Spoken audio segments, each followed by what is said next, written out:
Les domaines de la science, de la technologie et de l'ingénierie des mathématiques sont largement considérés de nos jours comme essentiels pour les économies. Mais au Gabon, c'est plutôt le secteur de l'enseignement qui recense le plus de femmes amoureuses des matières scientifiques. J'ai compris que je devais aimer les matières scientifiques. J'étais en CM1. En CM1 déjà, je connaissais les tables de multiplication. J'arrivais à résoudre tous les problèmes qu'on me donnait en classe. Et j'ai tout de suite aimé les sciences.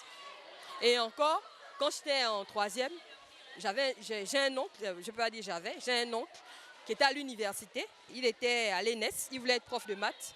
Et c'est moi qui faisais parfois ses devoirs de maths. Cet amour ou encore la passion pour les sciences est souvent suscité des fois par l'enseignant qui nous partage sa passion.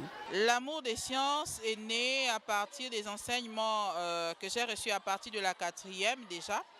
J'avais un enseignant qui était très calé en SVT et c'est comme ça que l'aisance est arrivée. Je comprenais très bien, il expliquait très bien, je comprenais. Et il m'a un petit peu poussé vers les sciences parce qu'il disait qu'il n'y avait pas assez de femmes. Pour cette jeune fille, l'amour des sciences est né en observant son père. Tout comme lui, plus tard, elle souhaite devenir professeure de sciences. D'abord, j'aime les maths parce que mon père, il est prof de sciences physiques. Et parce que c'est très facile, il faut juste réviser les leçons. Ma plus grande moyenne en maths est 20 trimestriels. Quand je serai grande, je vais peut-être être médecin ou prof de sciences physiques à l'université. Au Gabon, les femmes sont de plus en plus nombreuses dans les séries scientifiques.